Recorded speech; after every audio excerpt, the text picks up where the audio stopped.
sorry, Mom. What am I doing? Quizás este es uno de los casos más graves registrados hasta ahora del síndrome de Tourette en el mundo.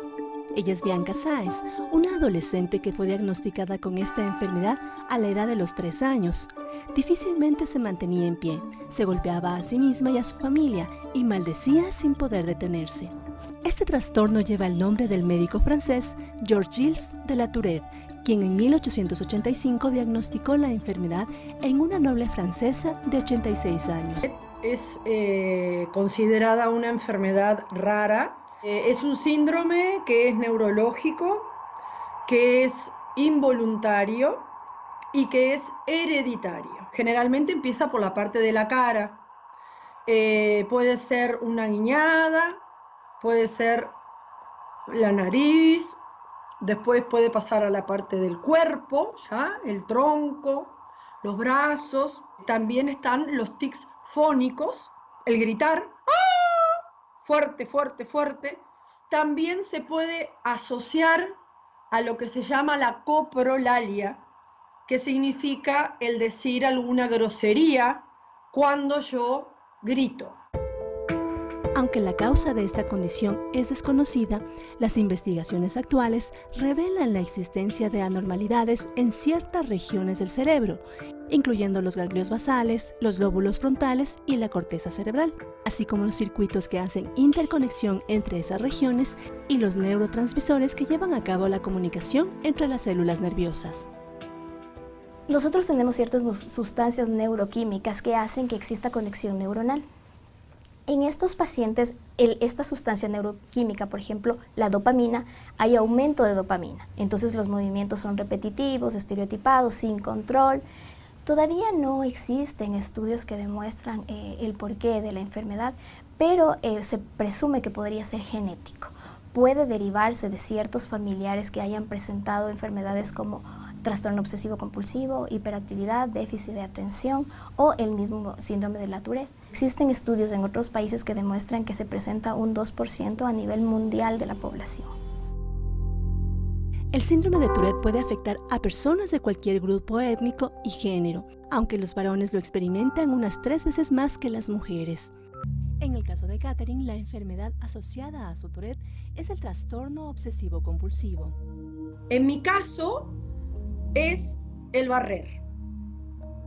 El barrer antes de irme a trabajar, el barrer cuando llego de trabajar y el barrer cuando me voy a dormir.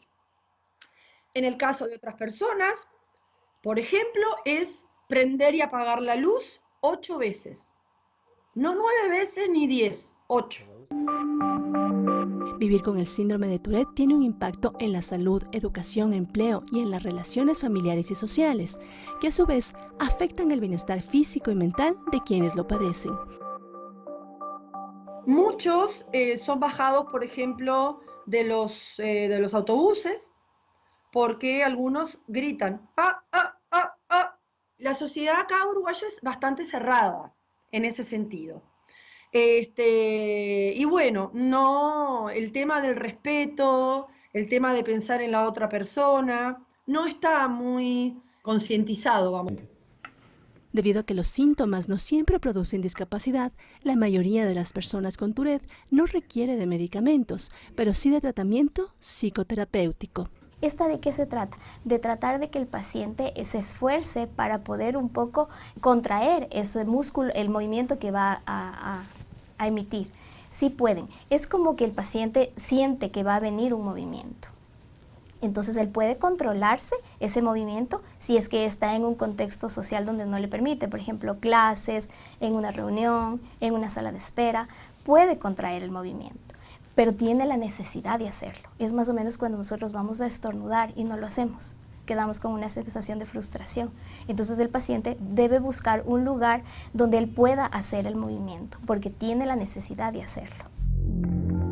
En casos extremos como el de Bianca, de quien hablamos al inicio del reportaje, una de las alternativas es la cirugía de estimulación cerebral. Esos pacientes necesitan una operación. Esta operación se llama estimulación cerebral profunda, donde les ponen un dispositivo en el cerebro en ciertas áreas del movimiento y del dolor, los cuales pueden controlar.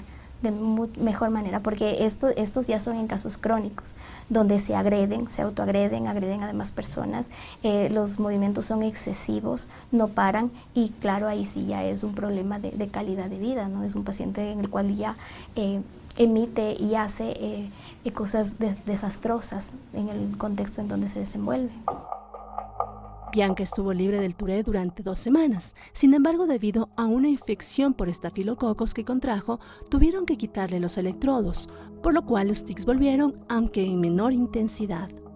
Falta mucho en nuestro país por conocer y educarnos sobre ciertos síntomas que muchas veces nos hacen actuar de diferente manera, ¿no? Los vemos como personas raras, como personas, como que es una enfermedad contagiosa. No es una enfermedad contagiosa, no es una enfermedad letal, es una enfermedad en que el paciente puede tener una vida normal. En sí la enfermedad no es el problema es la sociedad. El síndrome de Tourette es todavía un misterio para la ciencia. Mientras se descubre su causa, es responsabilidad de la sociedad conocer más sobre este trastorno y evitar estigmatizar o juzgar a quienes lo padecen.